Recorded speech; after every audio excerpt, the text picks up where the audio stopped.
Atualidades Pampa, oferecimento Sicredi. Abra uma conta e descubra que gente que coopera cresce. E água mineral Itati. Olá, muito boa noite. Estamos chegando aí na sua casa, em qualquer canto do estado do Rio Grande do Sul que você esteja, pode ser até mesmo na praia, por exemplo. Parece que o tempo tá feio, mas aqui o tempo eu não digo que tá bom, mas as notícias também não são só boas. Vamos ver o que vai acontecer nesse programa de hoje? Vamos ver. Vamos começar perguntando para Carla Krieger aqui ao meu lado. Minha manchete é a democracia seletiva, se é que isso existe, do Partido dos Trabalhadores. Muito bem. Escantofani, já temos uma manchete pronta? É uma manchete triste, preocupante. Mais um motorista de aplicativo foi assassinado em Porto Alegre. Eu acho que Porto Alegre tem que copiar Nova York. O botão do rescue. Tecla, a polícia já fica ligada, a preguiça central fica ligada que o motorista está a perigo. Uma manchete quase enciclopédica. Vamos lá à tua manchete.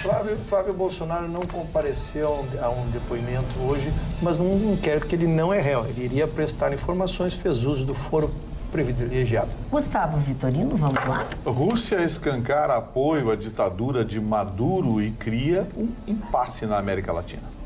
Roberta. Expectativas positivas sempre melhoram o ambiente de negócios, pois 76% dos brasileiros acreditam que 2019 será um ano melhor. Ana?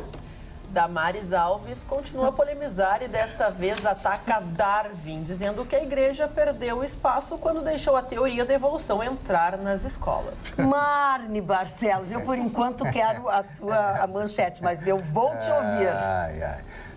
Bom, eu estou aqui com a pesquisa divulgada pelo governo do estado do Rio Grande do Sul, referente ao ano passado. Caiu a taxa de homicídio, caiu a taxa de latrocínio. O Rio Grande do Sul é uma boa notícia, hein? Pode continuar falando, pode. Todos já deram essas manchetes, Marne. Pois é, não, e eu estou aqui com os números, os números são fantásticos. A diminuição, né, houve redução de 21,8% nos homicídios, 29,9% nos latrocínios em relação a 2017. Houve redução de 14,9% no furto de veículos, 9% de furtos a pessoas, 18,9% de roubos a pessoas e 10,3% de estupros de mulheres. O único índice que subiu foi o roubo a bancos, né? Que isso aí é a coisa mais, já se tornou uma coisa natural. Eu acho que essa aqui foi uma grande notícia que eu recebi na Rádio Pampa hoje pela manhã. Eu queria repercutir essa notícia, já faz. Porque quando esses números bons começaram a aparecer, nós repercutimos eles, acho que lá por agosto, setembro, porque foi um viés de curva mesmo. Nós chegamos vamos dividir em 4 anos, lá pelo segundo ano, o Rio Grande do Sul viveu um momento, talvez o seu pior momento, né? Nós criamos um pavor, se tinha medo de sair às ruas, as estatísticas estavam extraordinárias e ali foi feito um enfrentamento, o governo veio para a rua, prestou informação à sociedade e mudou suas rotinas, sua forma de atuar e se sentiu, foi perceptível, isso que os números indicam, foi perceptível na segurança que se passou a ter mais nas ruas em relação a esses índices. Então, vem corroborar agora índices oficiais, o que quer dizer que isso, como cidadão, percebia essa evolução. Isso.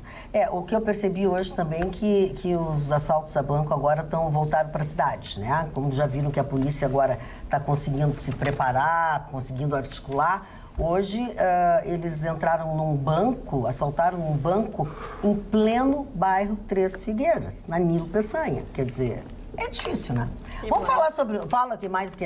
Não, e só para complementar, e o que traz, às vezes, ainda mais perigo, porque eles temendo essas situações de ir por interior, serem pegos, eles acabam tendo reféns na capital, onde é muito mais fácil fugir, localizar o carro, mais um trabalho para inteligência. Mas acredito que tu quer saber o que eu é a nossa... Eu quero saber do Darwin, porque eu tô louca para ouvir a ministra, porque tu sabe que quando a gente traz essas coisas da ministra e pega um pouco no pé dela, tá cheio de gente que nos xinga, nos enche de osso, porque nós não estamos dando, nós estamos respeitando a ministra e não estamos dando tempo às pessoas. Mas sendo justa com a ministra Damares Alves, ela deu essa entrevista em 2013 para um canal no YouTube chamado Fé em Jesus. 2013. E ela afirma, né, uma entrevista o trecho que está viralizando na internet tem 53 segundos, mas durante a entrevista ela aborda em diversos momentos que a ciência ganhou espaço nas escolas porque a igreja deixou de ser, a religião deixou de ser o principal foco de estudo.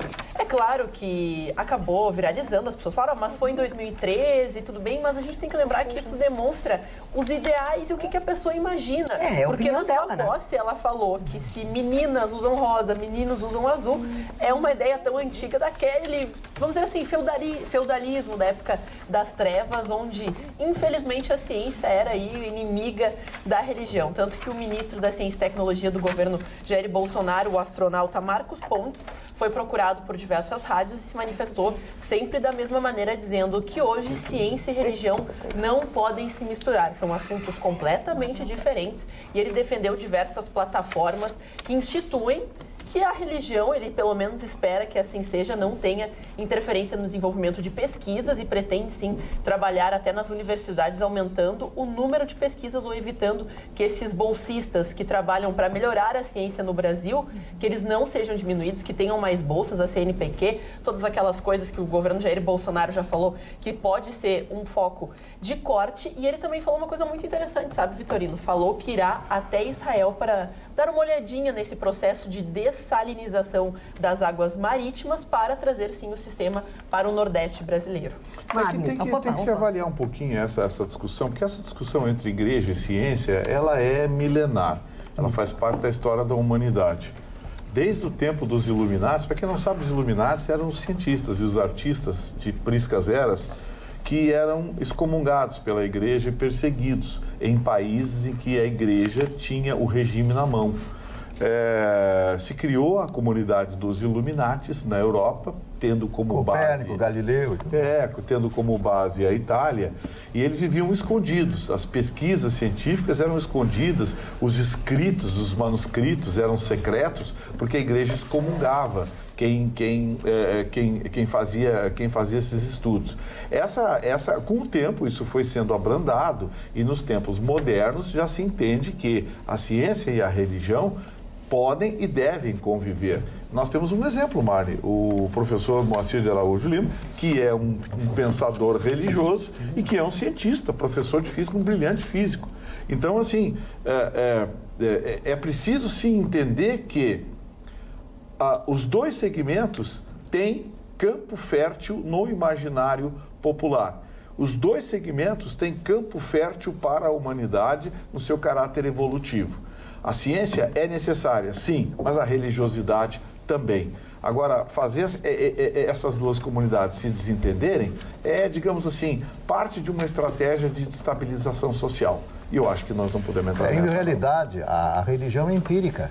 A religião é empírica, né? O credo é empírico, porque não existe comprovação científica. Darwin, quando fez A Sua Origem das Espécies, que foi um livro de uma viagem que ele fez, às costas ali do Equador, no Beagle, né? Ele ficou 15 ou 20 dias ali, depois foi para outras partes do mundo, e cria a teoria da origem das espécies, que funciona até hoje, embora já no momento atual alguns discordem de alguns pontos propostos por ele há 200 anos atrás. Então, em realidade, sempre houve isso, e o Vitorino colocou de uma forma fantástica. Só que eu acho que a igreja prejudicou muito a ciência. A igreja prejudicou de uma forma brutal a igreja, o Da Vinci, o Copérnico, Galileu... Copérnico cometeu heresia de dizer que o mundo era redondo, né? Como é que pode dizer uma coisa dessa? Que absurdo. Que o Sol era o centro, né, de todos nós gravitacionais. A geocentria e tal, todo mundo conhece, todo mundo estudou isso aí, evidentemente. Agora, o que eu quero dizer é o seguinte, quando ela disse isso, quando a senhora Damares disse isso, ela falou que não arroba, sei lá por que ela disse. Há muitos anos atrás, ela estava falando para uma emissora voltada para a religião que ela segue e que, inclusive, ela é ministra, não sei exatamente, tem um termo na religião evangélica. Ela é pastora. Então, assim, ó, presbítera, chama a atenção que há também uma busca de tentar desestabilizar essa ministra. Por quê? Porque se, diante do cargo público, agora, 2019, essa senhora vem a público e menciona essa afirmação, realmente a gente vai checar que ela está cometendo uma heresia.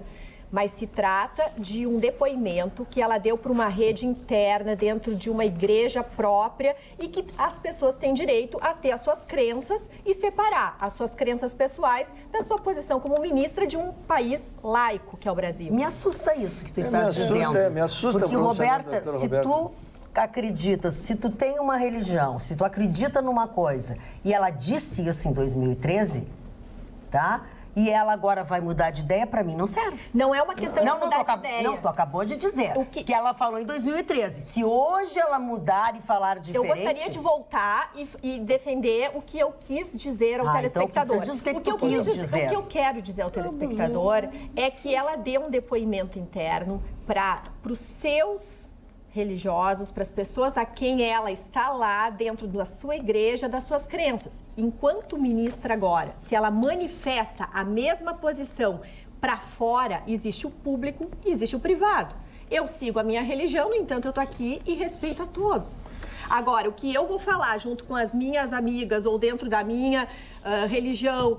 Aí eu estou seguindo a minha religião no meu mundo privado. Desculpa, mas eu acho que eu tenho que comer uma banana porque eu continuo achando que tu disse a mesma coisa. Mas é uma opinião minha. Não, o telespectador não te entendeu. Não é? Tu não deu para entender? Deixa eu tentar dar outro enfoque. Vamos deixar claro uma coisa. Amanhã nós vamos estar discutindo a maldade do Jair Bolsonaro, que quando estava no exército chutou um cachorrinho, porque saiu uma notícia no jornal do Diabo que o Carregue, a matéria assinada pela mãe do Badanha, que ele chutou um cachorrinho. Amanhã a gente vai abrir o programa para discutir isso. Não, tu está assinando uma coisa completamente diferente, Gustavo. Não, eu aguardo a palavra de 2013 falando para evangélicos. Ela falando para evangélicos 2013. Ela também vai ter que falar. Mas ela é evangélica e estava na sua própria igreja. Então tu vai me dizer que ela não... Dona Magda, agora ela não pode mais ter essa crença? Sim, mas vamos deixar bem claro uma coisa. Eu, por exemplo, não sou a mesma pessoa de 5 anos atrás. Ok. Mas a tua essência, a tua religião... Não, tu não é não, Chicão. Eu tô falando outra coisa, não é mudança. Eu tô falando em separar a postura que se tem que ter no ambiente público do ambiente privado. Se eu sou uma ministra de Estado, eu tenho que ter uma posição de um Estado laico a quem eu represento. É a mesma coisa. Eu sou de um partido. Eu agora, se sou presidente, eu sou presidente de todos e tenho que amenizar diferenças. Então, assim, seria estranho ela virar espírita se ela fosse... E é evangélica. É natural que ela tenha dado esse depoimento em 2013. Agora, se ela, diante da posição dela, como ministra, se posicionar evangelicamente, aí sim nós temos que achar estranho. Como foi aquela posição do rosa, do azul, que realmente ela se passou. Por quê? Porque ela deu esse depoimento em 2019. Então, os depoimentos que ela dá enquanto ministra é que eu acho que a gente tem que ficar atento. Não aquilo que ela deu no passado. Só vamos tentar entender, porque a gente quis entrar na notícia e tem uma preliminar. O que se faz? Se me nomeassem hoje ministro, seja lá qual é o ministro, eu sou um ilustre desconhecido, Ayrton Ruschel. O que vão fazer? Vão tentar me identificar qual é a filosofia do Ruschel, o que ele pensa sobre os determinados assuntos. E aí vão aparecer. Isso é a primeira coisa. Exatamente, tu está dizendo a mesma coisa que eu estou dizendo. Está surgindo uma ideia de ingenuidade na imprensa brasileira de que não se pode pesquisar. Isso se fez a vida inteira. Eu não sei qual é a diferença que está se fazendo agora. Se eu nomear... Discordo. Ele te ouviu, Gustavo. Discordo. Eu não, mas ele te ouviu. Eu acho que se o senhor for nomeado ministro... eles não vão falar da homenagem que o senhor recebeu da OAB Federal. Eles vão falar que o senhor perdeu um pênalti no futebol de várzea há 2 anos atrás. Porque essa é a notícia. Mas não é a notícia. A notícia o senhor que é um jornalista que nos dá notícia diariamente. E eu lhe assisti 3 anos antes de entrar nesse programa. O senhor trabalha, fez a sua vida em cima disso. O senhor não quer que os outros façam. Não, eu não quero que os outros façam de forma sectária. Eu não quero que ela seja seletiva. Não é a notícia agora. Não adianta falar do Ruschel, porque o Ruschel não é a notícia. Por exemplo, quantas pessoas falaram até agora da formação dessa dona Damares? Ela tem doutorado. Sim. É uma moça de educação. Alguém falou? Sim, mas já saiu. Estão falando que ela, há 2 anos, 3 anos atrás... Nós vamos abrir. Então, vou dizer para ti que é jornalista. Nós vamos abrir agora o programa. Dona Magda, isso é seletivo. Se tu deixares nós vamos abrir, o Ruschel falar, quero terminar meu argumento. Como ele te deixou falar, talvez aí nós pode ser que... Mas depois tu fala. Depois tu fala. Tu não vai falar. Eu vou abrir o programa todo dizendo assim, a ministra Damares tem pós-graduação e coisa. Amanhã eu abro o programa e digo, a ministra Damares...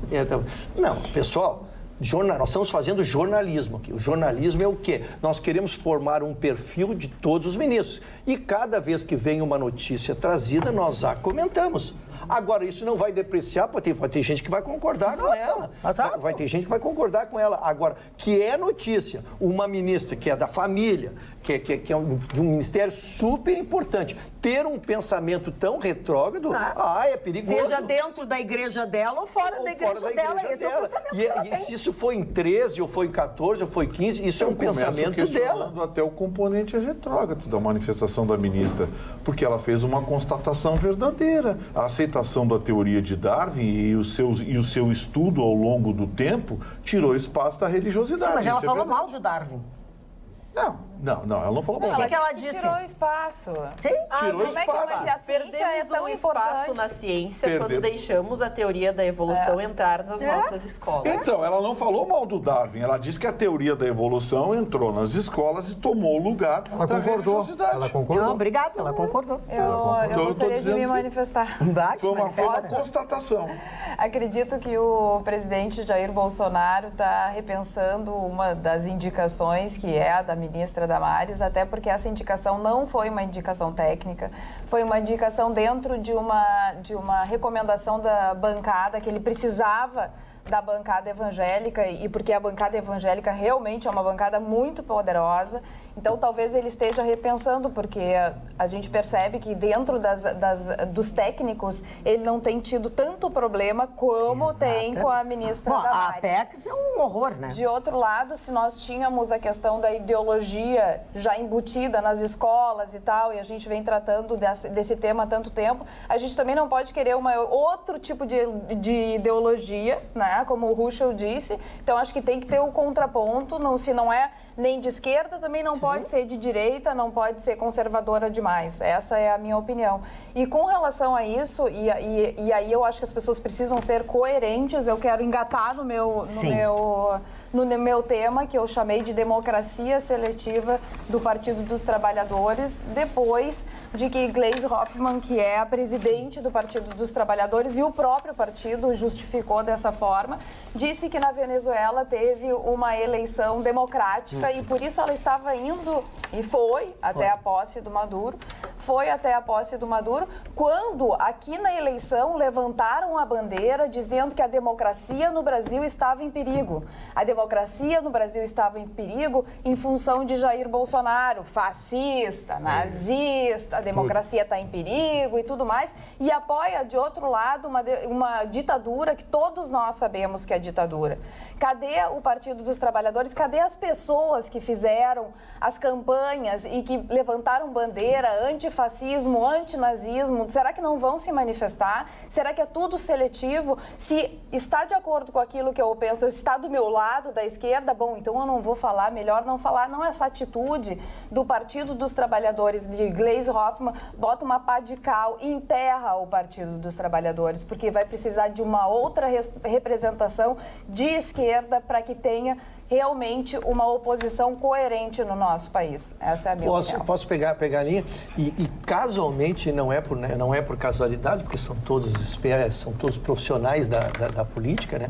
Há uma longa entrevista do Ciro Gomes, exatamente hoje, né? Praticamente dizendo o que tu diz, sepultando o Partido dos Trabalhadores e avocando-se como o futuro líder do centro e de esquerda, exatamente analisando essa coisa. E veja, é tão uma falta de orientação. 3 chefes de Estado apenas comparecerão a essa posse. Quer dizer, tu te expõe... eu digo, é que nem casar com noiva feia, velho. Tu compra uma briga que tu não precisa. O Ortega, o Cubano e o Evo Morales. Que tu não precisa. Quer dizer, se o partido se imaginava reconstruir, se o partido imagina voltar a ter credibilidade... Não é dessa forma, não é se comprometendo. Então, não há ideia de que houve que esteja uma cúpula pensando, que alguém esteja pensando a próxima década do partido. E aí realmente se sujeita a isso aí que é horrível, né? E outra questão, também nesse sentido, Magda, que eu acho que existe uma seletividade muito grande, né, por parte das pessoas, de militantes e tudo mais. Um movimento feminista, por exemplo, Gustavo Vitorino, né, que quantas vezes vem, critica e tudo mais. Quando a primeira-dama foi na posse e falou, né, fez todo o discurso dela em Libras, né? Quando uma mulher teve essa possibilidade, eu não vi nenhuma feminista dizer que ato bonito, que mulher, exemplo e tudo mais. Então, quer dizer, eu acho que as pessoas têm que parar com isso. Tem que analisar o fato de forma... A Maria do Rosário, que é petista, ela parabenizou a ministra, só que de alguma forma ela relembrou que ela foi autora da lei que regulamenta o trabalho dos tradutores em Libras, e o Bolsonaro foi uma das pessoas que votou contra essa lei. Então, ela parabenizou, muitas mulheres que são ligadas ao feminismo no Brasil parabenizaram. Eu não vi. Só que, olha, ela foi muito, o reconhecimento dela foi E a Maria grande. do Rosário, né, que todo mundo gosta de falar, feminista, não sei o quê. Adoro pegar no pé dela. Foi a que parabenizou a ministra, só que, claro, também fez a recordação de que o Bolsonaro foi um que votou contra a regulamentação do trabalho dos intérpretes de Libras e da regulamentação do trabalho. Mas aí a gente tem que conhecer a regulamentação, como é que era a lei que ele votou contra. Porque daqui a pouco essa lei vem carregada de penduricalhos e a gente sabe como é que a lei é elaborada pela esquerda. Então, uma coisa é elogiar, pegar carona nisso. Não, não é carona, ela lembrou, mas eu vi mulheres... Se é lei elaborada pela Maria do Rosário, já fica com o pé atrás. Já fica com o pé atrás. Lei da Maria do Rosário, já fica com o pé atrás. Eu vi muito pouco, talvez as que eu siga no Twitter e tudo mais, não tenham se manifestado. Carla, pelo menos da mesma forma veemente no Brasil virou um negócio. Outras vezes. Feminismo no Brasil virou um negócio patrocinado pela esquerda. Mas por que tu relaciona com a esquerda? É uma questão de igualdade de mulheres lutando para ter os mesmos direitos que os... Não é feminismo versus marxismo. Não, só que as mulheres de esquerda às vezes se manifestam de uma forma mais intensa do que aquelas de direita eu não acho que é fofa. defender feminismo defecar em frente a uma igreja. Eu não acho que é feminismo... Eu sou feminista e não me identifico com esse tipo de atitude. Bom, mas estavam lá defendendo o movimento feminista. As ONGs feministas... Gustavo, deixa ela falar, depois tu fala, Gustavo. Eu tô defendendo a minha opinião. Mas depois que ela falar. Quando ela fala... Magda, você tá um saco. Não, hoje. eu tô um saco, mas a produção me pediu isso agora. Então a produção tem que prestar atenção, porque o único que não pode dar opinião sou eu. Então tu dá a tua opinião, depois vai deixar falar sem interromper? Pois a minha opinião era essa. A minha opinião é de que virou um negócio da esquerda. O feminismo é um negócio da esquerda. É um negócio de cabeludas fedorentas que ficam defendendo coisas idiotas e ridículas. A defesa o empoderamento feminino é estudar, é conquistar espaço, é vencer, é ter grandes executivas, médicas, policiais. Alguém falou, por exemplo, que metade das delegadas titulares aqui do Rio Grande do Sul são mulheres? Sim, nesse programa tu falaste. Não, mas aí uma petista, uma do PSOL, não sei o quê, toma um tapa, aí o mundo se acaba, é protesto, é passeata, é não sei o quê. Virou um negócio, virou uma indústria. A esquerda se apoderou do feminismo. Posso falar? Não, fala. Boa noite, você, telespectadora, senhora.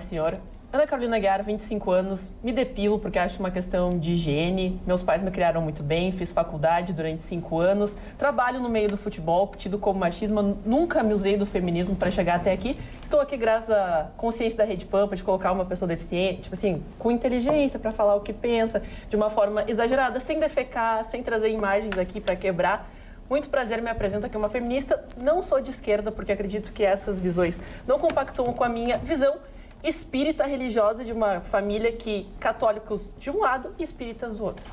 Muito bem, eu quero dizer aos telespectadores que mandaram alguns e-mails sobre o que a Roberta e eu discutimos no início, uns contra, uns a favor, cada um de um lado. Como esse assunto já foi muito tratado aqui e muito gritado, eu vou me permitir não reproduzir esses e-mails, porque vão continuar. A Roberta está recebendo ali dos amigos dela, eu estou recebendo dos meus, cada um diz que a gente tem razão, fica melhor assim. Eu só leio os que me dizem que eu tenho razão. Exatamente. Eu só leio os que me dizem então, que eu vai tenho lá. razão. O senhor tem razão. Obrigado. O senhor se abebeirou de hoje, muito obrigado, da sua consciência. Só o senhor me dirigir a palavra, eu me sinto honrado. Eu me sinto honrado de estar aqui ao seu lado. Dona Magda, a minha manchete hoje foi sobre o não depoimento do Flávio Bolsonaro e já na manchete tentando desmistificar a questão. Primeiro, vamos esclarecer, ele não é réu em processo nenhum. Segundo, ele foi convidado a dar um depoimento do Ministério Público para informar sobre o seu possível motorista.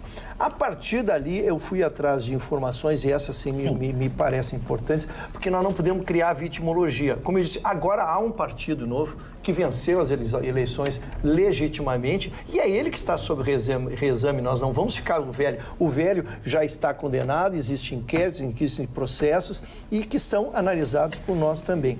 Então, o que é o processo que volta e meia se fala, então, no filho do presidente? Furna da onça. Foi isso que se deflagrou no Rio de Janeiro, Dona. Tem nada mais, nada menos que 10 deputados presos. Temos 75 servidores examinados. Um desses 75 é o motorista do Flávio. Sim. Né? Não teria nem por que se deixar o motorista do Flávio fora. Isso. Só porque ele é motorista do Flávio para não mostrar perseguição? Não. Então estão sendo 25. Sabe quantos mexeram essas 75 pessoas? 207 milhões. É muito dinheiro. Então o COAF pegou todo mundo. E ali se está investigando. O que a imprensa faz? Vai falar do motorista, o seu José da Silva ali, que ninguém conhece. Não. A notícia é o motorista do seu Flávio Bolsonaro. Isso é óbvio, né? Então, eu fico com a opinião do general Heleno, um homem de maior respeitabilidade, que por nós foi muito elogiado aqui, e ele disse uma frase: este senhor, o motorista, tem que dar explicações mais consistentes. E é isso que se aguarda. Ele foi chamado para o depoimento, não compareceu, esse Queiroz. Suas filhas foram chamadas, não compareceram. E agora o Flávio Bolsonaro já pediu cópia do processo, vai usar o seu foro privilegiado, vai marcar um dia e hora e lá vai comparecer. Tudo dentro da democracia, tudo como foi, todos os processos que trazemos aqui, e assim vai ser neste processo do seu Flávio Bolsonaro. Sou telespectadora assídua de longa data. Presenciei ofensas, brigas, desmaios, abandonos, entradas histriônicas, saídas à francesa e tudo mais que esse programa maravilhoso nos proporciona diariamente. Sou um grande admirador e fã do Sr. Marne Barcelos. Obrigado. Mesmo que em certas ocasiões ele tenda muito à esquerda. Ontem ele citou Simone de Beauvoir, uma marxista feminista que pregava o aborto, a abolição da família e outras coisas que não cabe nem aqui citar. Mas creio que entenda o Sr. Marne. Certa vez, se não me engano, ele comentou que costumava frequentar um bar próximo a uma sede de um partido comunista e que seus companheiros de bar eram todos deste partido. Acho que daí que vem esse lado mais comuna dele. Primeiro, na verdade. Para aí, mesmo ele esquerdando um pouco, eu, um direitista, sigo admirando esse grande radialista e apresentador. Um fraterno abraço a todos, Leonardo Lindenmayer. Eu gostei do sobrenome. O que eu quero dizer é o seguinte: primeiro, eu nunca frequentei bar frequentado por comunistas. Eu frequentei um bar em Portugal, ao lado do Partido Socialista Português. Era um bar que tinha ali, um bar maravilhoso, e que tinha um bom uísque, um uísque novo de 8 anos, que era o Ballantines, meu uísque, à época preferido, hoje não existe mais isso na minha vida. Coisa chique, hein, amigo? Outra coisa, Marx, eu não posso deixar de reconhecer a genialidade dele, como não posso deixar de reconhecer a genialidade do Engels. Em todos os lados existem pessoas geniais, existem pessoas maravilhosas, que têm o seu pensamento. Eu quero estudar todos os pensamentos, mesmo na área da filosofia, o Vitorino na área do direito romano, etc. Todos eles, você pode discordar de muitas coisas, mas você tem, vou usar o mesmo termo que usei agora, se abeberar, você tem que beber esse conhecimento para ter o discernimento de escolher este ou aquele lado, se é que você pretende escolher um lado. Eu acho que o meu lado não existe, eu sou o centro, eu quero aprender com todos. Uma pessoa de esquerda pode me passar muito conhecimento, como uma pessoa de direita pode me passar muito conhecimento. E qual é o problema de você ter um amigo comunista ou de você ter um amigo de extrema direita? O Chicão Tofani é de extrema direita e é meu amigo. E qual é o problema de ser amigo do Chicão Tofani? Agora, você criticado porque o Chicão Tofani é meu amigo e ele é de extrema direita? O Chicão é uma pessoa maravilhosa, ele tem os conceitos dele, o Vitorino tem os conceitos dele, todos nós temos conceitos diferentes. Exatamente. Isso que faz parte da vida, a imperfeição, que seriam dos homens, se nós homens todos fôssemos perfeitos, aí seria um desastre total. Nós procuramos, dentro da imperfeição, a perfeição, e por isso somos homens. Chicão Tofani, Dona Magda, só me dá 5 segundos só de aplaudir o seu Marne. Vou dizer uma coisa, é um aprendizado, senhor. Mas é verdade, agora, é um porque o senhor Murilo gosta de ler Marx, eu adoro. Murilo. Quando ele escreveu, hein? Murilo. Não é Murilo, isso aí é se posicionar. Chicão Tofani, por favor. Olha, então. Dona Magda, a minha manchete foi sobre um assassinato dos aplicativos. Sim, mais um motorista de 22 anos. E eu comecei no início do ano passado a fazer uma experiência de 2 anos de não andar com um automóvel para ver qual seria a minha reação, se ia gostar ou não. E aí eu conheço bastante o aplicativo. Eu vivo praticamente, eu pego acho que uns 8 carros por dia, me desloco em todos os lugares, até para a praia de aplicativo. E um dos motoristas, o Carlos Ferreira, meu amigo, ele me deu em real time, me ligou dizendo o seguinte, houve um assassinato, que já está na mídia, de um segundo motorista num aplicativo. E vai ter uma parada dos aplicativos em protesto no dia 20 de janeiro. O que os aplicativos pedem em exigência, que eu acho que o IPTC poderia ver com bons olhos. Isso eu não vejo nada demais, porque em Nova York fizeram um processo bem mais seletivo nos aplicativos. Eles pedem o seguinte, dona Magda, mostrar o destino. Não é todos os aplicativos que mostram o destino. Isso aí o motorista pode até fazer uma certa triagem, que embora eu acho meio relativo esse pedido, por causa que hoje muitos bairros de risco é considerado e não são na realidade bairros de risco. Por exemplo, o aplicativo não entra em algumas regiões de Canoas que é um lugar normal, mas tudo bem, é uma das exigências deles. A outra é a quantidade de viagem do passageiro. Essa eu acho fundamental. Porque normalmente o bandido, quando ele comete o assassinato, o crime contra o motorista ali, ele não é um usuário que nem eu, que nem talvez o telespectador eu use uso muito aplicativo. também, principalmente à noite, é um cara que usa saio. eventualmente, aí ele pode ficar de olho. O terceiro é uma avaliação do passageiro. Essa é uma coisa muito relativa. Porque, por exemplo, eu sou um cara que me comunico com o motorista, mas tem muitos passageiros que não falam, às vezes até são antipáticos. Isso não quer dizer que o cara vai ser um bandido. E também, essa aqui eu acho interessante, se é a primeira viagem do passageiro. Essa eu acho fundamental. Porque, normalmente, o bandido é a primeira viagem que ele faz. Ele comete o assassinato. Eu acho que isso o EPTC poderia se dobrar essas exigências, que não são grandes exigências. Por exemplo, em Nova York, como é que os aplicativos terminaram com os crimes com o motorista? Primeiro, tinha um botão chamado Rescue. Eu sou o motorista. Aí entra determinado passageiro. Eu não confio muito no jeito do cara, eu dou um toque de um Rescue. Aquele Rescue dá um sinal para a brigada e a central do aplicativo, exatamente. E a brigada, ela movimenta, a primeira unidade está mais próxima daquele carro. É como o botão do pânico. Exatamente, isso aí eu acho legal. Sim, porque essas pessoas viraram, dona Magda, alvo fácil do bandido, porque ele senta na frente, os dois caras sentam atrás. E, de repente, no meio da viagem, o cara vem com um revólver. Chicão, como todas as coisas têm mais de um lado, e graças a Deus cada pessoa tem a sua opinião, eu tenho uma dúvida. Se esse botão existe e eu corro o risco do motorista acionar e eu ser preso, será que eu não mato o motorista logo em seguida? Não, mas era uma atitude suspeita. Eu vou fazer uma seguinte... Você, dona Magda Beatriz, não é um passageiro que tem um perfil de suspeito. Normalmente, o perfil suspeito é 3 guri que pegam perto de um shopping, de uma balada, estão vestidos daquele jeito que leva mais aquele perfil de bandido e querem ir para um lugar que é um lugar tácito de querer fazer uma desova. Eu acho que aí cabe o botão nesse caso aí. Eu não sei a opinião dos outros. Vou te dar uma notícia em relação a isso. Tem uma associação aqui de motoristas de aplicativos aqui em Porto Alegre, que na época que estavam votando a regulamentação dos aplicativos em Porto Alegre, eles apresentaram uma proposta para aumentar a segurança dos motoristas. O prefeito Marquesan ratificou a proposta. Foi derrubado na Câmara de Vereadores. Mas por quê? Os vereadores derrubaram. Porque deve ser porque os vereadores não são motoristas de aplicativo. Não são motoristas de táxi nem de aplicativo. Foi derrubado na Câmara de Vereadores. Mas não custa nada fazer isso para os motoristas. É a parte mais frágil dessa operação. Eu uso muito pouco, a moto me traz essa facilidade, né?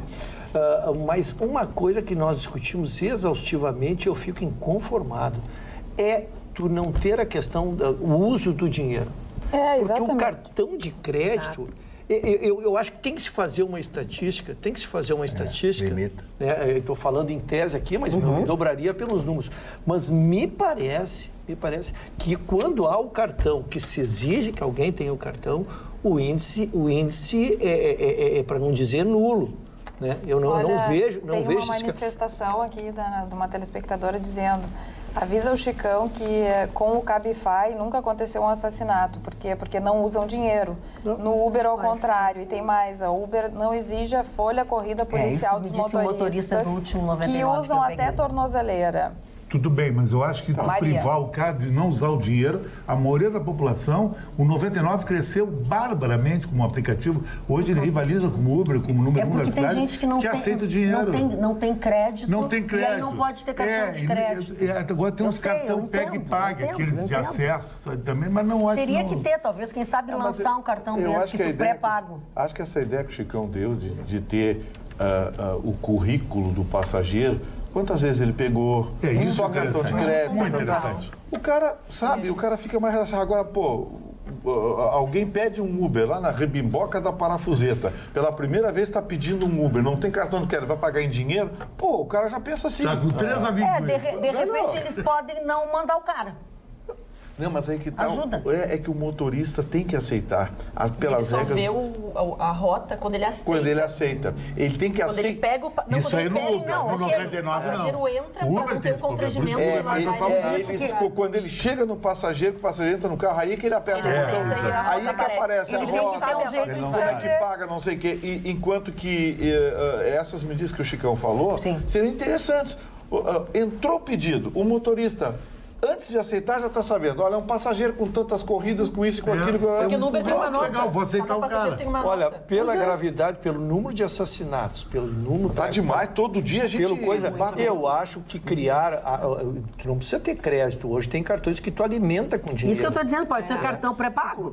Vendido pela Lança um cartão pré-pago. Lança um cartão pré-pago, o cara vai lá... E o ônus da organização é tua. Eu que quero andar de aplicativo, eu que vou lá atrás do cartão, compro e alimento ele, né? E não inverter o ônus. Eu sou um motorista de aplicativo, fico exposto ao risco porque o fulano lá não quer carregar seu cartão lá. Eu quero dizer para vocês... Há uma inversão em favor da vida. Eu acho que a recusa em disponibilizar para o motorista imediatamente, Chicão, e essas medidas de proteção que foram derrubadas pela Câmara de Vereadores...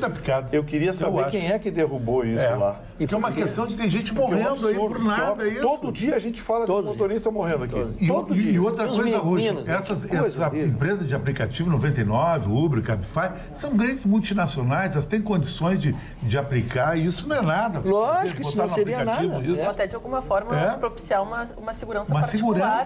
Porque a gente sabe que o poder público é difícil envolver, já tem as suas necessidades, mas ser até algo planejado pelas empresas, preservando aqueles que trabalham para ela, porque eu uso muitos aplicativos móveis, porque infelizmente, às vezes tu paga o estacionamento o mesmo valor da corrida de um aplicativo e certa vez o motorista me disse que foi uma senhora que chamou no bairro Moinhos de Vento, uma senhora grávida que chamou ele, quando chegou no destino assaltou. Tava com uma arma e ele falou assim, a mulher grávida. Não tem nada que ver. Então tem nada que ver. Facilidade, a pessoa se veste. Isso é o ser humano, né? O ser humano não tem conserto. O que a gente está falando é de minimizar os riscos.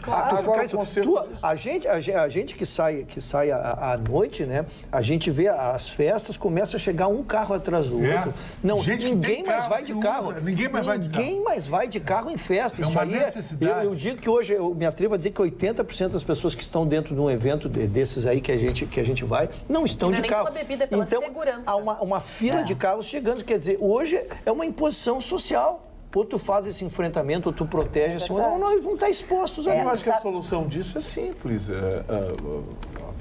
Nós temos a Câmara de Vereadores aqui, um vereador procura a nossa presidente lá. Olha, vereador, eu queria pressa, urgência em propor uma lei que estabelece obrigatoriedade para esses aplicativos. Sugiro para o vereador Mauro Pinheiro, que é um homem eficiente, está sempre em cima. Vai lá. Mauro Pinheiro é um bom para fazer isso. É só estabelecer a regulamentação e pronto. Tem certeza que a presidente Mônica Leal colocaria isso em caráter de urgência, votação, porque Pô, tá evidente, todo dia... Sabe o que eles estão sofrendo, Gustavo? Sabe o que eles estão sofrendo, Gustavo? Como eles não existe o perfil do profissional do motorista de aplicativo. Existe o taxista. O taxista é organizado, ele só faz aquilo. Mas esses meninos são eventuais. Então, eles não são uma associação, eles não são organizados. Eles só complementam, eles ficam mais vulneráveis. O garoto de Guaíba que foi assassinado naquele crime bárbaro. 21 anos, 22 anos. Uma barbaridade. O que eu estou recebendo aqui de telespectadores sobre o Uber, eles estão dizendo que o Uber tem pré-pago, que pode depositar em dinheiro e pagar, e o motorista tem acesso à nota dada pelos outros motoristas sobre o cliente que ele vai, então, atender. Não, mas a questão, Roberto, é se ele tem direito de rejeitar uma corrida. Exatamente. Essa é a questão. É verdade. E que nota teria um sujeito desse? Pois não, vai pela primeira vez, que é justamente os bandidos. Deixa eu entrar nisso aí só um minutinho e dizer para vocês o seguinte.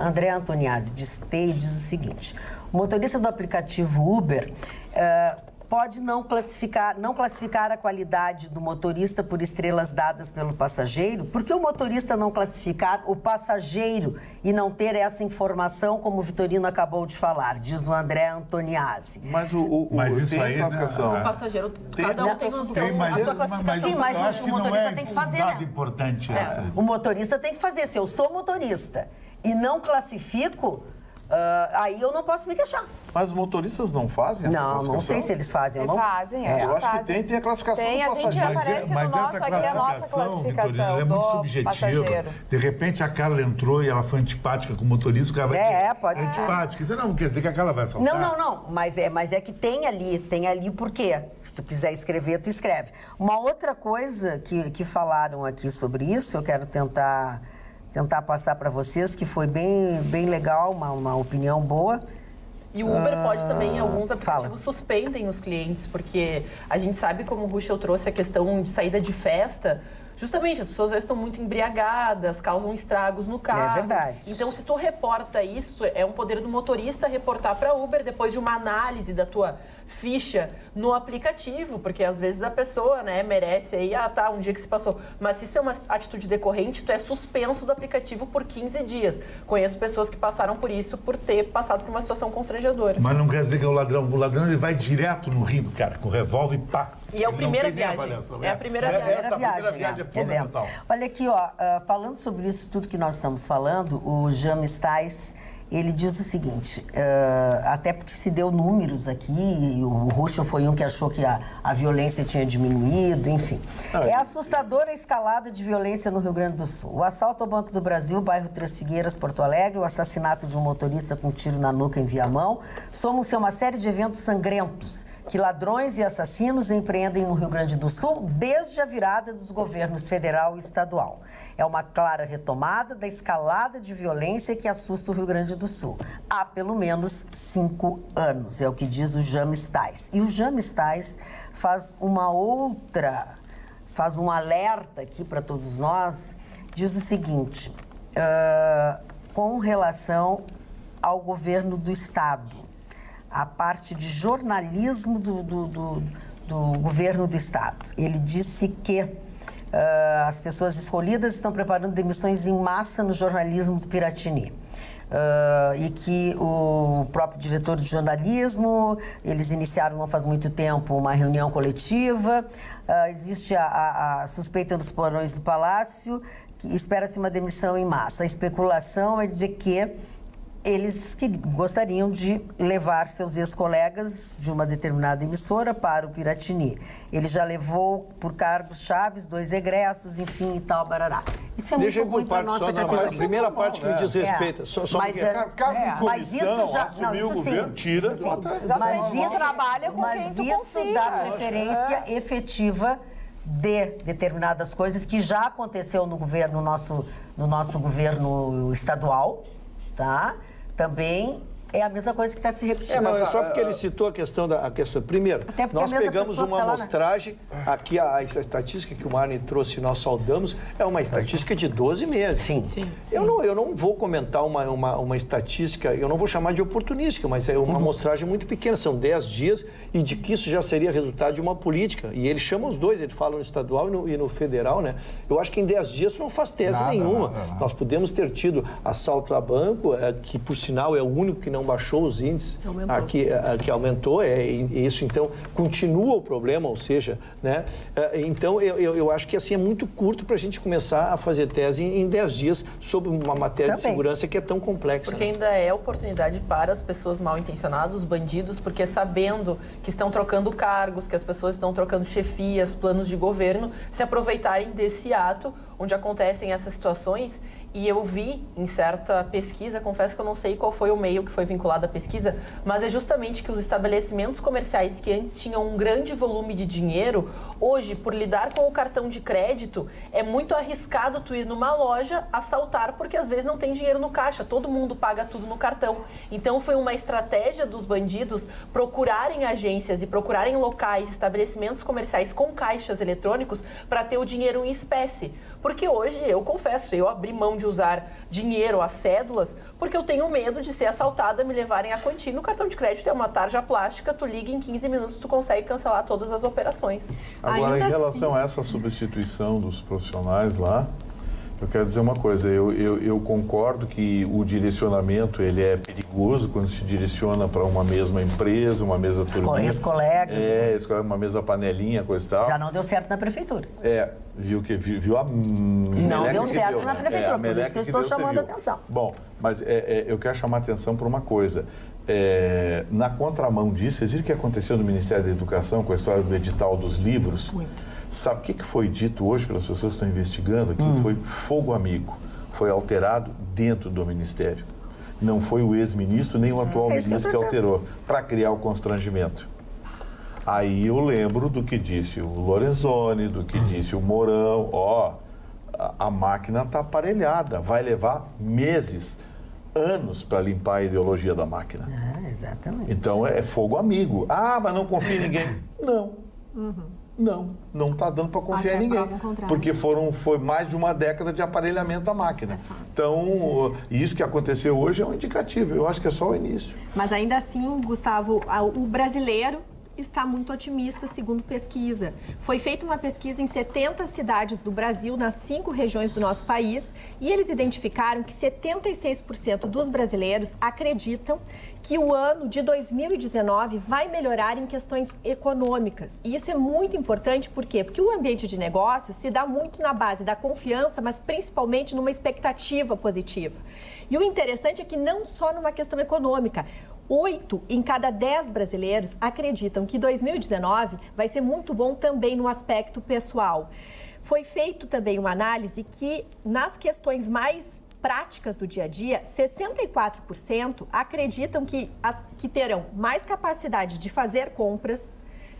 A mesmo percentual de pessoas também acreditam que em 2019 vão conseguir pagar suas dívidas e 61% estão mais seguras para encontrar um emprego, ou seja, aqueles desalentados que estavam desistindo, eles estão de novo acreditando que dá para ir na fila e dá para honrar a expectativa. Isso é muito importante nesse cenário. Clima de otimismo Clima melhorou, de otimismo.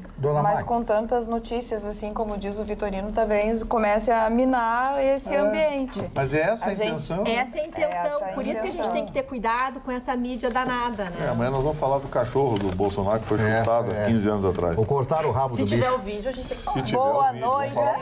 Eu acho que tem. Acho que tem. A gente, inclusive, vai mostrar. Olha aqui, o governo anunciou efetivo agora, sacramentou, porque o seu coisinha aquele, o seu Alex Carreiro, disse que não saía de lá, do Apex, se não fosse mandado embora pelo presidente. Pois foi.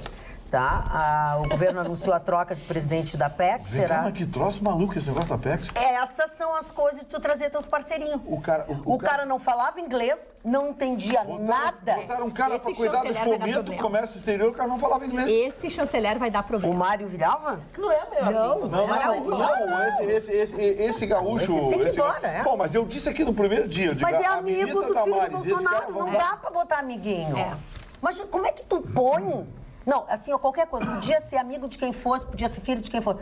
Como é que tu bota numa empresa, numa Apex, que é de comércio exterior, uma pessoa que não fala outro idioma que não português? Que nunca trabalhou com isso, nunca na vida, não sabe nada sobre esse assunto, sabe? Porque é amigo do teu filho. Foi indicação, não, né? Não, foi indicação política.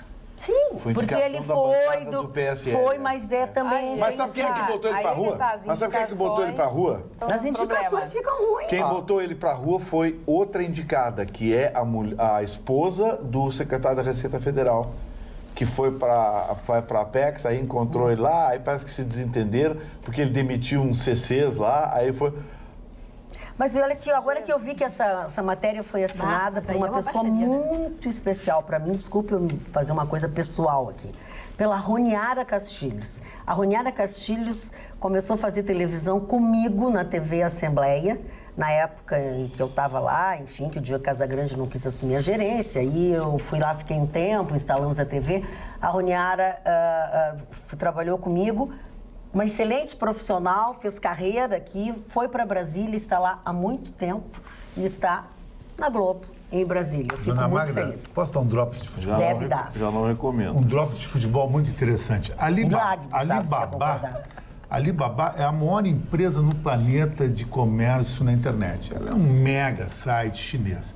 E a Alibaba ela fez um estudo no Brasil, qual é o clube de futebol que daria mais retorno e vai provavelmente entrar com patrocínio master, Ruxo, no Flamengo, de R$1 milhão por dia durante 10 anos. Isso é um patrocínio nível Real Madrid, para botar o nome por ano? Por ano. E dá 360 milhões de reais por ano. É uma coisa descomunal, porque hoje a Caixa paga a maioria dos clubes 20 milhões por ano. Seria aquilo que a gente falou aquele dia, 15 vezes mais num ano o que um outro clube normal ganha. Então, o Flamengo se encaminha até uma disparidade financeira e técnica no futuro, aqui no Brasil, aqui, uma coisa assim, fora, eu acho que deveria ter até um fair play financeiro, que a UEFA fez até lá, né? Seria necessário. Não vai ter competição mais. Por sinal, Chicão, eu quero dizer assim, precisa emergir, nós estamos com carência de líderes, já foi reconhecido aqui, né? Sim. E nós no futebol talvez temos.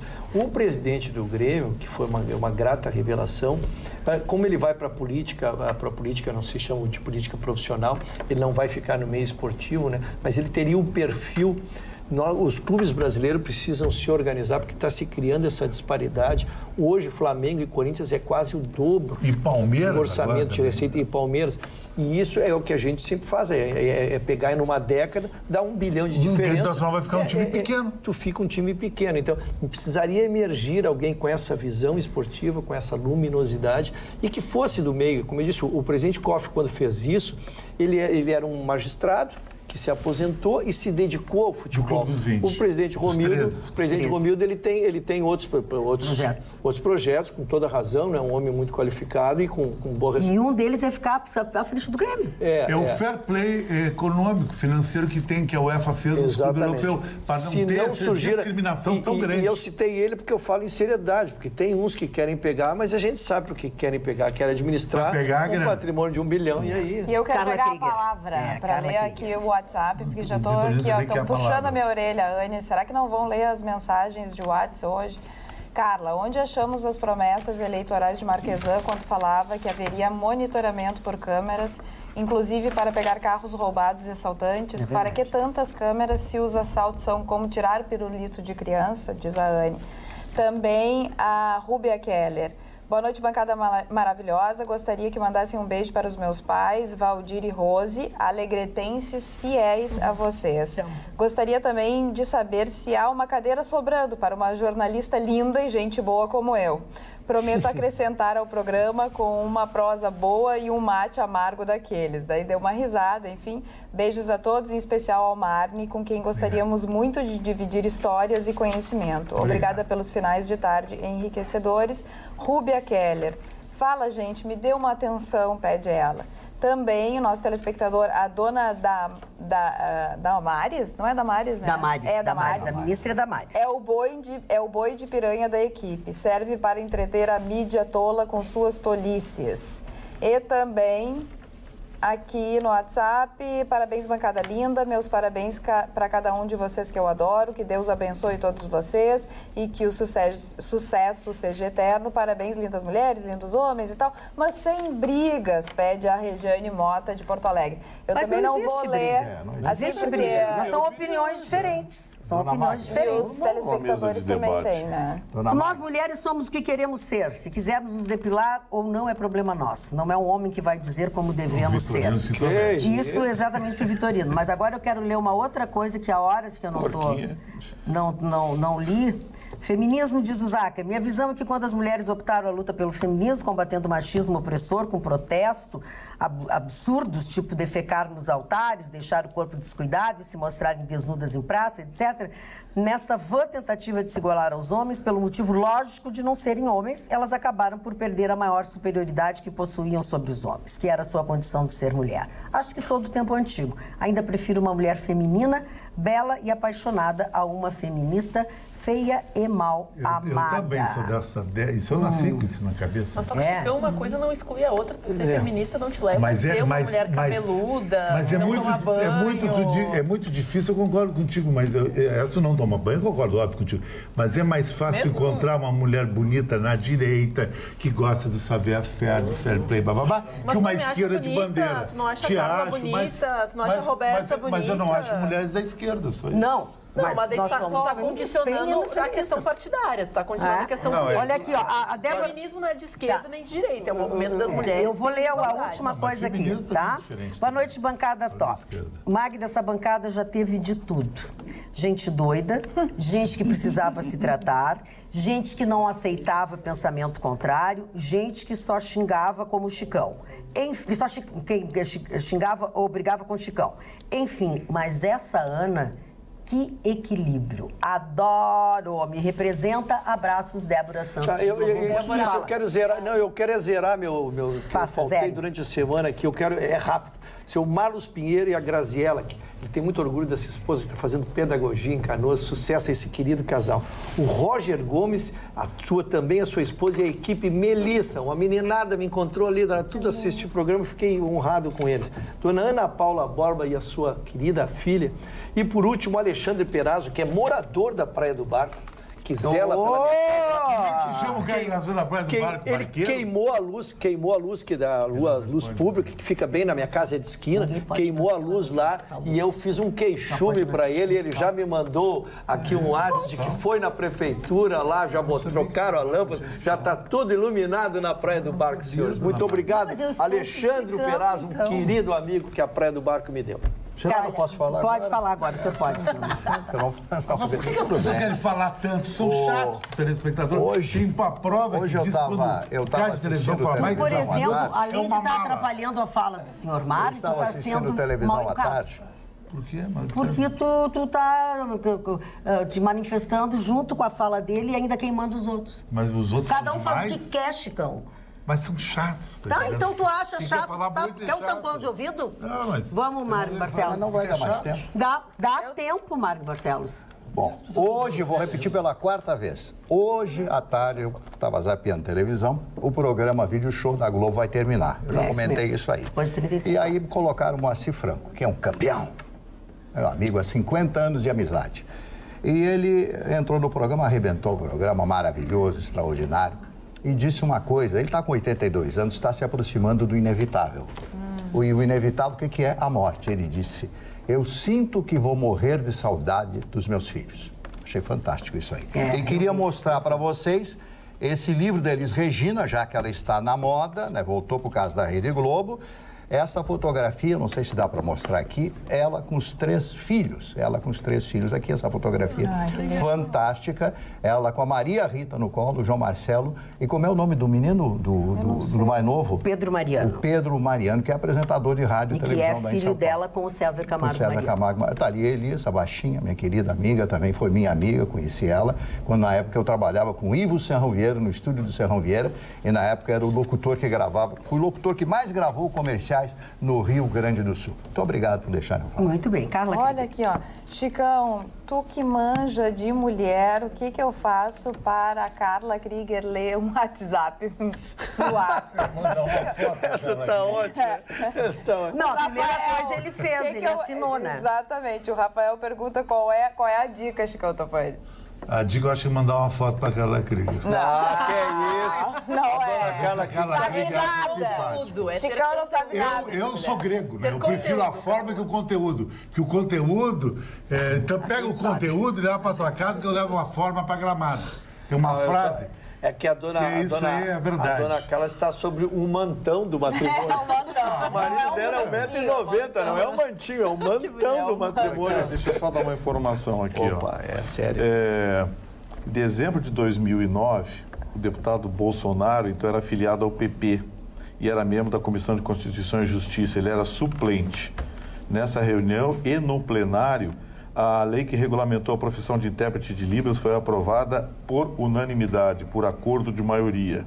Essa informação errada foi reproduzida pelo site esquerdista Brasil 247 e essa publicação atingiu 9.000 compartilhamentos. O site admitiu o equívoco, corrigiu a publicação e pediu desculpas. Tem um assunto que a gente não tratou ainda no programa, mas que já deu muito assunto, muitas opiniões, é a foto oficial do presidente da República, Bolsonaro, que foi publicada, foi feita e foi publicada hoje. Ele não está nada bem. Olha ali, podiam ter feito um pouquinho de Photoshop. Aquela prega que ele tem do lado esquerdo do rosto, ó. Não, e outra, ele tem um sorriso lindo, né? Um sorriso aberto. Ele fez de lado, ele tá de lado. Ele poderia ter feito... Ele tem um sorriso muito, muito afetuoso. Eu achei que merecia ter expressado a verdade dele. A verdade é o seguinte, ele não é bonito. A gente não queria que ele ficasse bonito. Mas não precisava ter ficado uma uva passa, né? Porque ele não é assim. Ele foi bonito. Foi, né? Foi os filhos dele são muito bonitos, Tem uma foto dele, que eu acredito que não tenha muitos anos, que ele tá bem bonito num barco e tem lá a vara de pescar, o Vitorino deve saber do que eu tô falando, que ele estava numa área de preservação e que agora ele foi absolvido, porque quando ele foi multado, quando tinha a tal da multa... Eles projetaram que ele estaria pescando, mas só tem a vara de pescar, não tem um peixe, não tem nada, então ele foi absolvido. Essa foi outra notícia que correu nas redes sociais, mas me chamou a atenção, foi com relação à fotografia dele, que ele estava super bonito. Jovem, e os filhos são bonitos também. Eu acho os filhos dele, todos eles bonitos. Um mais, outro menos, mas acho. Eu fui tentar esclarecer, não sei se o Vitorino conseguiu, eu fui tentar ver essa notícia, porque ela saiu entrecortada, porque na verdade foi suspensa a condenação, mas haverá um julgamento da infração ainda. É por isso que não se conseguiu entender a notícia, ela saiu entrecortada. Havia uma punição e essa punição foi suspensa. Me dá uma ideia de que teria se dado uma liminar, que não está valendo mais, portanto ele não tem que pagar essa multa, mas que haverá ainda um julgamento. Eu não consegui entender, não. O argumento que eu entendi para ser suspensa a multa é de que não tinha uma prova de que ele estava pescando. Só tinha a vara de pescar, mas não tinha nada mais. Né, cara? Uma palhaçada isso aí, né? Pescar um peixe. Com tanta coisa. Mas se fosse uma rede... Eles não sabem o que os índios fazem na Amazônia. Eles estão desmadeirando toda Isso é a ironia das pessoas, né? As pessoas têm uma carinha assim da frente e têm uma carinha de trás. Tira todo mundo. Olha aqui, vamos falar do Neymar, hein? Primeiro eu quero saber que dancinha é essa, porque eu não entendi nada dessa notícia. É um passo de dança que está na moda na Europa chamado Floss. É para quem curte o videogame Fortnite, um videogame de futebol famoso, então todo mundo fica dançando Floss. E o Neymar é um dançarino, porque é brasileiro, curte, é malandro, e o Mbappé Não é isso aí. Quis ensinar para o Mbappé, que é um cracaço do Paris Saint-Germain, que é campeão mundial que é aquele pela sim, França. Que foi o melhor jogador da Copa do Mundo. E que é o menino, tem 19 anos. 19 anos, que é o melhor do mundo, eu acho, até melhor que o Neymar. E o Mbappé não tem o passo. Olha, o duro, tem os braços duros, olha lá. O Mbappé de Sabe que é difícil de fazer essa dancinha? É difícil porque tem que ser muito rápida. A Alicia já tentou ensinar, não rolou. E ela sabe fazer. Não consegui. E ela sabe. Todas as crianças fazem bem Vitorino tem chance, Bárbara? Total. Olha ali, lá. Eu acho que eu vou ter que pegar esse Tá, mas é que isso aí tá lento pra ele poder ensinar. Depois ele faz com a música. Assim é que tem que ser. É com uma música. É que na realidade é um passinho que um dos personagens do videogame faz quando tu ganha. E daí seria uma comemoração. E daí todo mundo dança, o Neymar até reúne seus amigos, também outros jogadores brasileiros, leva pra sua casa, é um jogo online, que eles sentam lá, ficam a noite inteira, a madrugada, bem coisa de guri. Então ele tentou lá, foi uma entrevista que aconteceu, que os fãs mandaram perguntas pro Mbappé e pro Neymar, e eles ali fizeram uma sabatina e responderam aos fãs.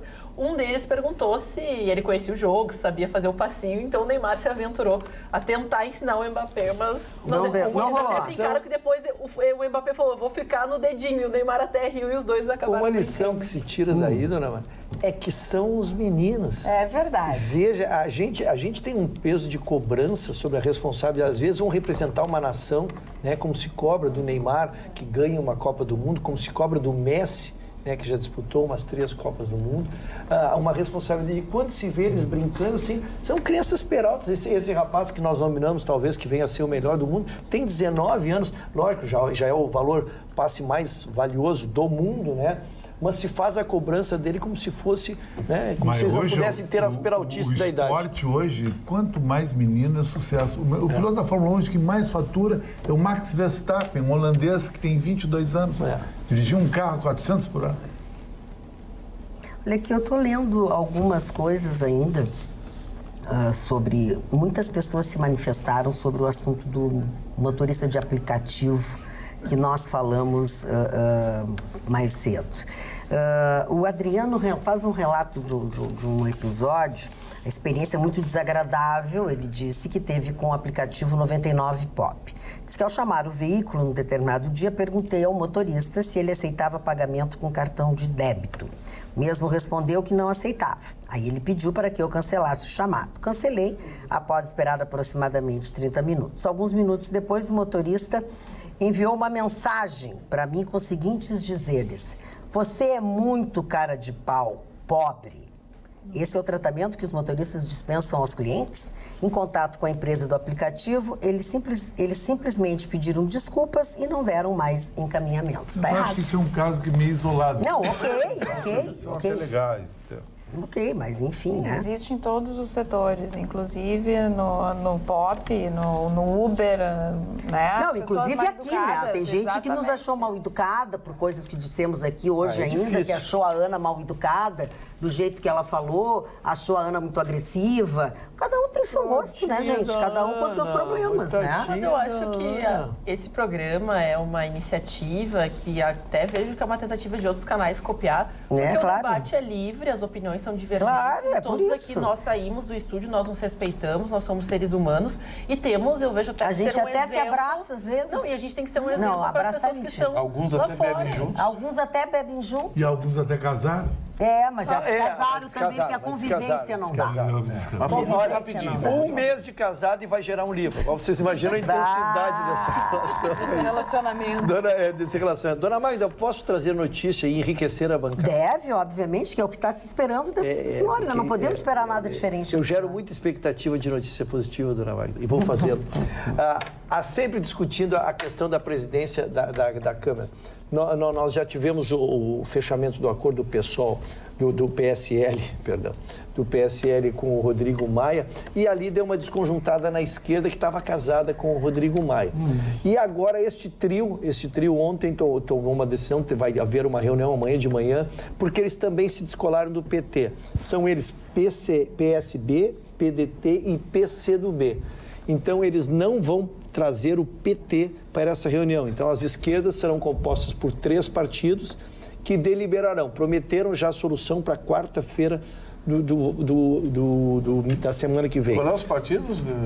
PCdoB, PDT e PSB. PSB. Esses três partidos. O pessoal não vai participar? Não está nessa reunião também, porque o pessoal vai ter candidato. Aí no complemento eu acho que eles vão tentar formar uma esquerda, digamos assim, uma esquerda mais coerente, uma esquerda moderada. Porque, assim, o pessoal tem dificuldade de se dar bem até com o porteiro do prédio, né? E o PT queimou o filme de um jeito que está muito difícil. Deixa eu ver se eu faço como é que está a divisão do que nós já temos e das suposições. Então, esses três partidos querem formar um bloquinho, posso chamar de bloquinho, vão decidir amanhã de manhã na sua reunião. O PT ficou isolado, né? E o PSOL terá candidato. E aí o Rodrigo Maia já constituiu uma maioria de 12 partidos. Somando-se os partidos eleitos, os deputados eleitos desses 12 partidos, ele soma 262 votos, que já lhe daria a presidência da Câmara. Só que, lógico, como a eleição não será pública, né? A eleição será... não precisando secreta. Voto secreto, voto fechado. Ele não pode comemorar, porque se espera muita traição nesse ambiente, né? Mas somando os 12 partidos, eu tive o trabalho de trazer aqui, pegando partido por partido, ele soma 262. Considerando que são 506, ele já teria a maioria constituída para ser o novo presidente. Fui atrás dos nomes que poderão fazer a reversão, né? São vários. O JHC de PSB de Alagoas, o Arthur Lira do PP, o Fábio Ramalho, MDB, Alceu Moreira Nosso, MDB aqui, o Kim Kataguiri, aprendi o nome ontem, né, na bancada, que é do DEM, e o Marcelo Freixo, então, Gustavo, que é o do PSOL, que também sinaliza uma candidatura. Então, se essas candidaturas vierem fragmentadas, se não se juntarem, estaria praticamente definida a presidência da Câmara. É porque vai pulverizar, né? Vai pulverizar de um jeito. E o Rodrigo Maia, ele já pegou o jeitão da Câmara, que é você conquistar o baixo clero. O que é o baixo clero? Aqueles deputados medíocres que não têm participação nenhuma, que passam 4 anos lá coçando os Países Baixos e ficam pegando algum coisa e tal. E aí a verba de gabinete, não sei o que. Você seduzir esses caras é fácil, é só arrumar um empreguinho para algum amigo, enche com uma piriguete, uma namorada, não sei o que, principalmente no lá. Pronto, o cara já fica te devendo voto. Não precisa ser uma piriguete, uma mulher. Não, mas é que eles gostam muito de piriguete. Quem gosta de piriguete? É mais político lá em Brasília, o que importa aqui do Rio Grande do Sul. Tem até um canal. Rússio, eu tenho que complicar um pouco a tua... Não me xinga, não me xinga. O teu conhecimento... Que eu tô com a baixa estima elevada e a autoestima baixa. Larguei de ti, vou esquecer o lado esquerdo teu. Era impressionante o conhecimento Kim Patroca Kataguiri. Kim Patroca Kataguiri. É o nome dele? É o nome dele. Um garoto. Tá pra ti? É um garoto. Pois é, mas é que ele ontem decorou, eu botei outro nome. Marne Barcelos. Que é meio também cebozinho, viu? Ele não é tudo aquilo que ele diz. Não é tudo aquilo. Ele ganhou muita mídia sem ter estofo. Nome. Sabe o que aconteceu? Aquele negócio de contra o PT. Claro, qualquer um que levantasse uma bandeira. E aí, aliás, a gente elegeu cada coisinha que eu vou te contar. Vamos lá, o nosso Marne Barcelos. Eu quero falar da Glaze Hoffman, dessa senhora que foi lá... Tem muitas queixas aqui. Querem saber quem é que pagou a viagem dela. Foi lá beijar os pés desse idiota que está lá. O presidente daquele belo país que não merece ter como seu representante esse cidadão chamado Imaturo, sei lá como é o nome dele. Eu quero dizer para vocês que os 3 presidentes que estiveram lá foi o senhor Evo Morales, o Daniel Ortega, que está sendo esquartejado pela imprensa e pelo mundo através da sua atuação, representando um movimento digno, que foi o movimento sandinista, Luiz Sandino, exatamente. se revirando na tumba, porque... Traiu os ideais. Isso, Daniel Ortega é um prepotente, um homem que como todo o homem de esquerda que se assegura o poder e não quer deixar o outro assumir como o outro lá da Venezuela, e mais o Canela, aquele cidadão lá de Cuba que não existe. E ela foi lá puxar o saco saco de todo mundo como representante de um espírito bolivariano que absolutamente não existe. Um espírito derrotado e derrotista. Então, essa senhora é a pior coisa que o Partido dos Trabalhadores poderia ter. Ela não representa o partido, ela não representa absolutamente nada, ela representa ela própria, dentro do seu antolhamento e do seu encilhamento intelectual, porque ela não sabe absolutamente nada de nada. Então, se o PT continuar com ela na presidência, já um partido que não existe mais, o partido que acabou, ele vai acabar definitivamente, porque ela não tem a mínima condição de sequer ser presidente de um clubinho de futebol aí de várzea, absolutamente nada. Vou para as minhas... Claro, aproveita, senão a gente não garante a palavra depois. O general Tchekov, esse general, Henning von Tchekov, ele foi um dos homens da Operação Valkyria. Morreu em 1944. Foi um general que sentiu que a Alemanha ia perder a guerra já a partir dos finais de 42, quando o cerco a Stalingrado e as cidades, outras cidades da Rússia começou a fracassar todo esse cerco em função do inverno, em função dos equipamentos que não funcionavam, etc. Começou a fracassar o envolvimento nazista. Então, já sentiu que a Alemanha seria derrotada, né? Os generais sabiam disso, né? Aliás, a maior parte dos generais não queriam entrar nessa empreitada que foi a Segunda Guerra Mundial, mas o tempo provaria isso. Então, ele foi um dos homens, ele foi um dos insurrectos, né? Insurrectos que estiveram contra ele na Operação Valkyria. Hitler, em 20 de julho de 1944, na Toca do Lobo. Ele morreu, evidentemente, nessa época. Lamartine Babo foi o criador de grandes sucessos, entre eles os hinos de futebol dos clubes do Rio de Janeiro. Por exemplo, Flamengo, uma vez Flamengo, Botafogo campeão dos campeões. Todos eles foram criados pelo Lamartine Babo. E eu vou contar rapidamente para vocês uma história. Tinha um locutor aqui em Porto Alegre, de uma rádio muito conhecida, que um dia... com a empáfia dos locutores de antanho, a rádio... Antanho, eu gosto muito de antanho. Na rádio tal agora de Lamartine Beibo, e aí o pessoal começou a rir dele, né? Ele trocou no Lamartine Beibo, né? Eu morri de rir, né? Bernard Lee saiu até no Jornal Eco da época, né? Bernard Lee, um ator britânico de aniversário, o amigo do Vitorino, Clóvis Bornai, museólogo e carnavalesco brasileiro, que estaria de aniversário hoje. O senhor não era amigo dele, pessoal? Saíam junto no carnaval? Não sei, eu sei que era amigo. Não, ele é amigo do Elton John, e o Elton John esteve na casa dele. Não, isso eu não sei. Eu sei que ele esteve visitando em Londres, ele mora nas cercanias de Londres, num palácio, né? E o Vitorino esteve lá. Mas quem disse que ele foi lá? Foi tu mesmo? Tá esclerosado? Não, sim, senhor. Ele foi, que o Vitorino foi na casa do Elton John. Não, tu disse que... Só hospedou lá. Na casa dele? Então vou ouvir as periquitas. Exato. Tu contou uma vez, eu tenho memória. É verdade. Roy Disney. Quem foi Roy Disney? Filho do Walt Disney, que faleceu recentemente, o Roy Disney, que foi o homem que deu sequência aos negócios do pai e depois vendeu aquele grande estúdio. Mas era muito maltratado pelo pai. Era muito maltratado, porque às vezes ele dizia, ai, pai, já comi, só sobrou o osso. Roy Disney. Ai, que horror! Ai, não. Salmínio. O programa podia ter terminado antes. Salmínio foi um ator que fez Juventude Transviada. Não sei se vocês lembram desse filme com Natalie Wood e James Dean. É um filme que mudou uma geração. Isso, né? O Rebelde Sem Causa. Tu te inspiraste no James Dean, nesse personagem? Não, eu sou inspirado totalmente no James Dean tinha bastante cabelo. Que nem Blade Runner. Mas antes tu era inspirado do quê? Blade Runner não é da época que a gente era. Não, mas naquela época não tinha esse tipo de inspiração. Ele fez Assim Caminha a Humanidade, que foi um grande sucesso com Rock Hudson e Elizabeth Taylor. Ele foi maravilhoso nesse filme. Ele bebia demais, ele era um alcoólatra, né? Aí ele sai num carro moderno, para aquela época, um carro muito violento, bateu e morreu nesse acidente. James, nem chegou. Com uma Porsche 356. Ele ficou famoso mais depois de ter morto. Porque ele só fez 3 filmes. Vidas Amargas, Juventude Transviada e Assim Caminha. E o irmão dele, o River Phoenix, também não tem grande sucesso. E a Porsche até hoje se recusa a tirar o tanque de gasolina de trás do para-choque dianteiro. E matou isso aí. Responde a dezenas de processos nos Estados Unidos e na Europa por causa disso. Como é que é? a Porsche, o tanque de gasolina atrás do para-choque dianteiro. Bom, não vamos longe, né? Se você der uma pegada... O Paulo Teixeira, que era dono de uma concessionária aqui, morreu por causa disso, né? Porque pegou fogo. O Paul Walker também, do Velozes e Furiosos. Batida de frente num poste, você está sentado numa bomba. Carro daquele valor. Hoje seria o aniversário do Frank Sinatra Jr., o filho do Frank Sinatra, que imitava o pai, mas nunca chegou a ter 1% do talento. Posso te dizer uma coisa? Eu não sei que cara tem filho do Frank Sinatra. Muito engraçado. Mais CPF. Nunca me interessei em ver. Nunca me interessei. Ninguém conhece. E a voz muito parecida também. Morreu em 2016, nasceu em 44, morreu em 16. Rod Stewart.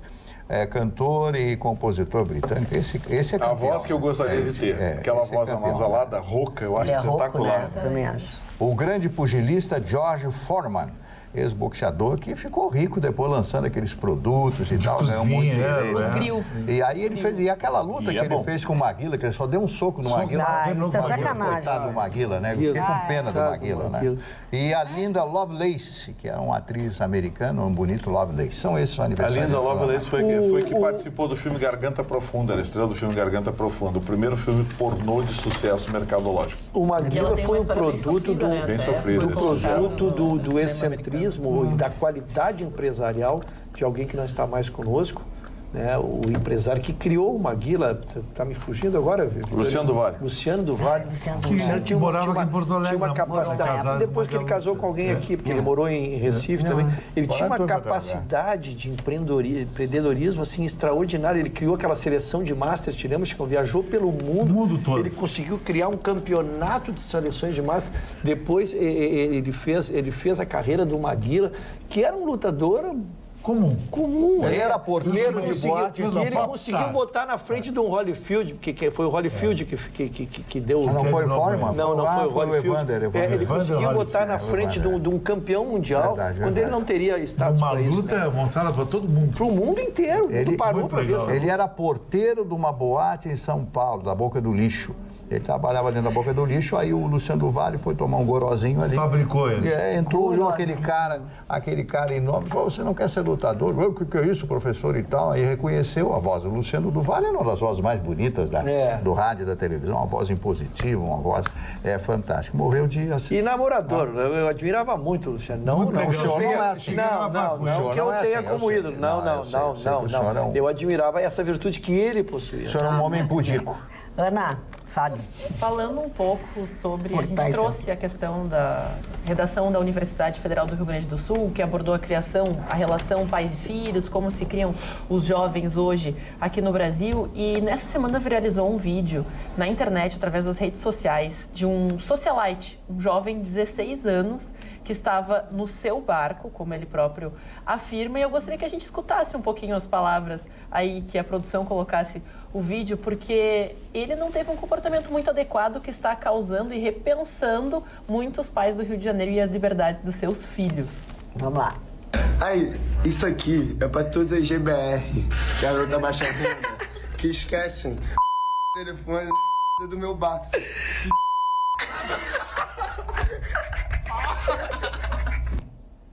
Que engraçadinho, né?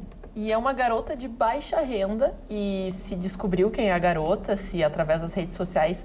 E ela apenas assim, ela passa férias em Cancún, em Portugal, ela tem férias nos lugares e nos spas mais caros da América e também da Europa. Então, é justamente as liberdades, porque dizer o meu barco, e até muitas pessoas especialistas falaram que é um telefone iPhone, que é um dos mais caros. Então, assim, a garota de baixa renda no meu barco e jogar, vamos dizer assim, a propriedade de uma menina que provavelmente ganhou dos seus pais. No Rio, essa é uma atitude correta, então esse vídeo está mostrando um comportamento que está revoltando muita gente que já prometeu assim, ó, que os pais vão merecer sentar com esse menininho e cortar as asinhas dele. Eu acho que dá muita publicidade, uma coisa nada a ver, eu acho. Com música faz todo dia isso aí. Não, ok, mas ele acha certo também. Eu acho errado, mas vou fazer o quê? Eu achei que o cara foi um idiota. Era um imbecil, olha a cara dele. É um projeto de Agora, idiota. se ele estava na lancha dele com aqueles amigos, os pais são tão uns idiotas também, então que largam com o pai dele. Nobel desse numa lancha. Não, e assim, a menina cometeu um ato falho de esquecer o celular, quem é que nunca esqueceu em alguma casa de um amigo, de um familiar. Então, ele acabar jogando no rio, não tem como recuperar, ela nunca mais vai conseguir aquelas fotos. Mas o que indignou mais é que ela provavelmente vai ganhar outro, tem né? Tem um toque de preconceito também, né? Com certeza. Preconceito, como fez a Universidade Mackenzie, que expulsou aquele aluno que fez declarações também... o aluno de direito, de direito, direito. Meu Deus. Completamente preconceituosos. Completamente fora da casinha. Exatamente. E a universidade, porque eu não vou repetir as coisas aqui, não se propaga, enfim. É só você procurar em qualquer... Bota no Google aí que vocês vão ver a Universidade Mackenzie expulsa estudantes. É que a verdade é que a imbecilidade não olha pro bolso. Não olha pro bolso, exatamente. É isso que eu disse, do imbecil do cara da lancha, entendeu? É do imbecil do cara da lancha. Carla, mais coisinhas aí? Aqui... A Carla, coitada, não tem tempo de fazer. Não, aqui tem uma... Não, esse aqui é grande demais. Quando manda grande demais... Não dá, tem que assinar. Duas laudas. Né? Dona Ana, ou a senhora... Ai, não. Também é que hoje tá meio pesado. Tá pesado. Tá pesado. Adorava este programa. Era divertido, educativo e inteligente. Mas hoje extrapolou o ódio. Infelizmente, mudarei de canal e etc. Olha, essa é a vida real, senhor.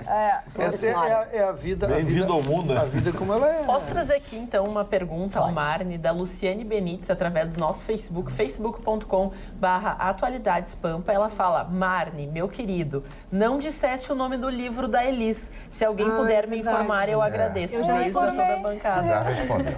Só se é outro. Não, mostra. Mas mostra, muita muitas pessoas podem não ter... É, importante. E agora estão assistindo e estão vendo que se falou nesse livro, então vamos mostrar para eles. E até a Marli de Fátima pergunta: Carla, está linda a cor do teu cabelo, poderia dizer qual é? E sabe que eu expliquei também aqui no Facebook que é uma mistura de cores. Na verdade, tem mechas. Não quer entregar. E depois tem tonalização. Não quer contar. Que coisa feia. Não, eu sempre digo que tem que ligar lá pro salão que eu vou e perguntar pra minha cabeleireira. Se alguém perguntar, e tem uma outra coisa, gente. Se alguém perguntar a cor do meu cabelo, eu digo, foi o restinho de shampoo que tinha um pouquinho num, um pouquinho no outro. Eu misturei tudo. Outra coisa que a gente sempre diz, mas as pessoas têm alguma dificuldade. A mesma tinta... A tinta Chororó, número 6, no meu cabelo tem uma reação, no cabelo da Carla tem outra reação, no cabelo da Ana. Então, no do Chicão tem outra reação. Também, outra reação também, entendeu? Isso é carinho dele. Então, assim, é muito complicado até da gente dizer, porque tudo que foi usado no cabelo da Carla é pro cabelo da Carla que reagiu assim. E tem outra, faz muito tempo que eu fiz já as luzes e o tonalizante agora tá começando a abrir. E ele não ficou nesse tom. Pegou sol, pegou um monte de coisa. Exatamente. Por isso que é legal juntar uma grana, de repente, e ir numa cabeleireira legal, que possa indicar e possa ver qual é o tipo de cabelo, se é mais grosso, se é mais fino, qual é o tipo de tintura, se é a tinta mesmo ou se é um tonalizante. O legal é ir num profissional, que o profissional com certeza vai fazer um trabalho mais bem feito. Olha, as reações de algumas pessoas quanto à ida de Gleisi Hoffmann a posse de Maduro são das mais variadas. Por exemplo, afirmou Tarso Genro: ida de Gleisi à posse não ajuda em nada a reconstrução da imagem do PT.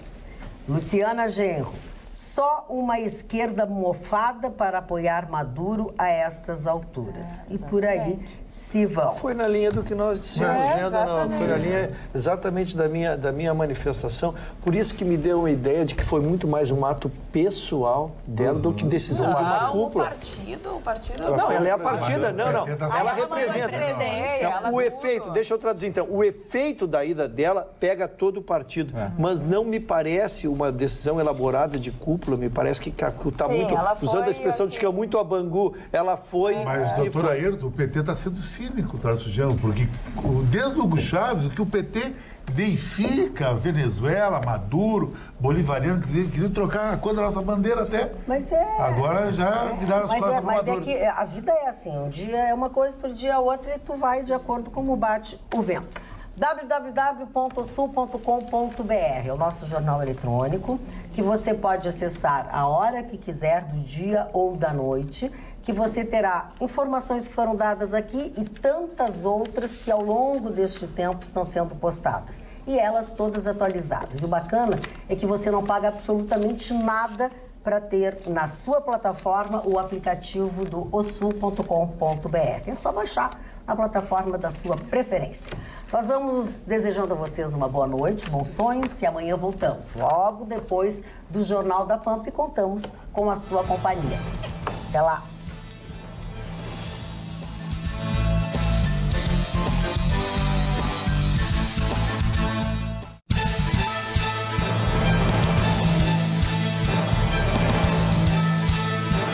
Atualidades Pampa, oferecimento Sicredi. Abra uma conta e descubra que gente que coopera cresce. E água mineral Itati.